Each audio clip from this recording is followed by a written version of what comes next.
जिसके कान हों वो सुन ले, जिसकी आंखें हों वो देख ले।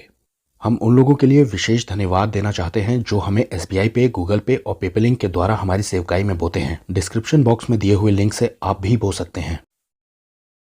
नीति वचन 2:6 क्योंकि बुद्धि यहोवा ही देता है और ज्ञान और समझ की बातें उसी के मुंह से निकलती हैं। यहाँ पर इंग्लिश में 3 चीजों पर ध्यान दीजिए, विजडम, नॉलेज और अंडरस्टैंडिंग। अब ये तीनों ही बातें आपको नीति वचन में कई बार मिलती हैं, लेकिन आपको इसका मतलब समझने की जरूरत है। विजडम को बाइबल में बुद्धि कहा गया है और नॉलेज को ज्ञान और अंडरस्टैंडिंग को समझ कहा गया है। अब ये तीनों चीजें ही एक दूसरे से जुड़ी हैं, लेकिन ये अलग अलग भी हैं। अब इसमें सबसे पहले हम क्रम में रखते हैं नॉलेज को, क्योंकि नॉलेज हर जगह ही बट रही है। नॉलेज यानी कि ज्ञान, और ये आपको किसी भी सोर्स से मिल सकता है। ये आजकल बहुत आसानी से अवेलेबल है, जैसे कि जानकारी होना किसी चीज की। आपको मतलब आपका सब्जेक्ट या विषय कोई भी हो, लेकिन आपको जानकारी कहीं से भी मिल सकती है, बहुत आसानी से मिल सकती है। स्कूल कॉलेज से लेकर के आपके टीचर्स या गुरु आपको कुछ भी सिखा सकते हैं, वो आपको नॉलेज दे सकते हैं। नॉलेज के साथ जो शब्द लगा होता है वो है व्हाट, यानी कि क्या। मतलब ज्ञान तो है, लेकिन वो है क्या। इसे आप बहुत आसानी से मीडिया से, अपने स्कूल कॉलेजेस से या फिर अन्य किसी स्रोत से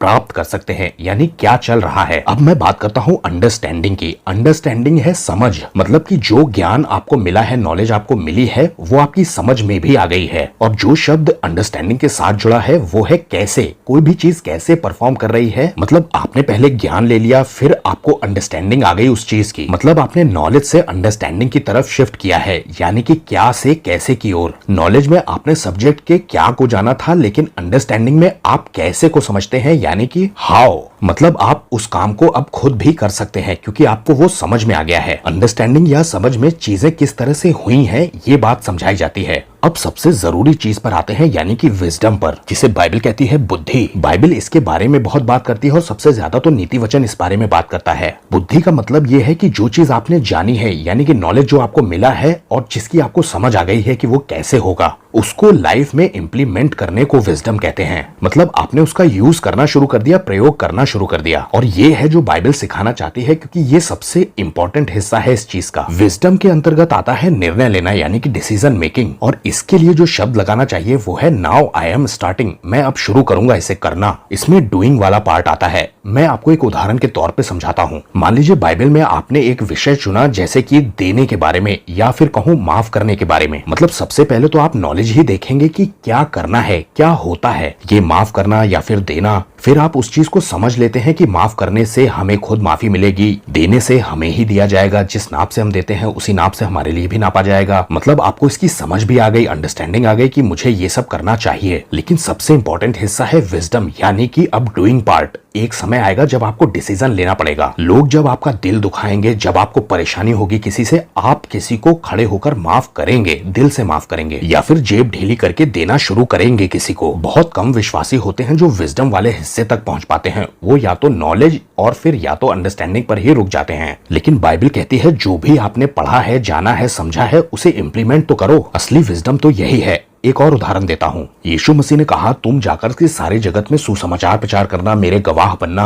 राज्य के लिए कुछ करना या फिर शिक्षा देना लोगों को। आपको इन सब बातों की सिर्फ जानकारी हो जाए, यानी नॉलेज हो जाए, इन्फॉर्मेशन मिल जाए, और आप इन सब बातों को सिर्फ समझ भी जाएं। आपको इब्रानी में, ग्रीक में क्या कहा यीशु ने, ये सब कुछ समझ में आ भी जाए, लेकिन आपने उसका इस्तेमाल शुरू नहीं किया, वैसा करना शुरू नहीं किया, तो ये विजडम नहीं होगा, ये वाइज होना नहीं होगा, ये बुद्धिमान होना या बुद्धि का इस्तेमाल करना नहीं होगा। उसके लिए आपको एक डिसीजन लेना पड़ेगा कि अब मैं ये काम शुरू करता हूं, मैं ये करने जा रहा हूं। इस दुनिया में बहुत सारे बड़े बड़े लोग पड़े हैं, डॉक्टर्स भी हैं, उनमें इंजीनियर्स, लॉयर्स भी हैं, लेकिन वो वाइज नहीं हैं। दूसरी ओर आप हो सकता है बहुत कम पढ़े लिखे हो, लेकिन आप वाइज हो सकते हैं, बुद्धिमान हो सकते हैं, क्योंकि जो आपने जाना है, यानी जिसकी इंफॉर्मेशन ली है, जिसकी अंडरस्टैंडिंग, समझ आपको आ गई है, उसका आपने इम्प्लीमेंट शुरू कर दिया है। आपकी गिनती बुद्धिमानों में होगी। आप बुद्धि से भरे हुए हैं परमेश्वर की दृष्टि में, और बुद्धि यहोवा ही देता है। और असली विजडम वही है जो स्वर्ग की ओर से, ज्योतियों के पिता की ओर से भेजा जाता है, और हमको उसी को प्राप्त करने के लिए बोला गया है। सबको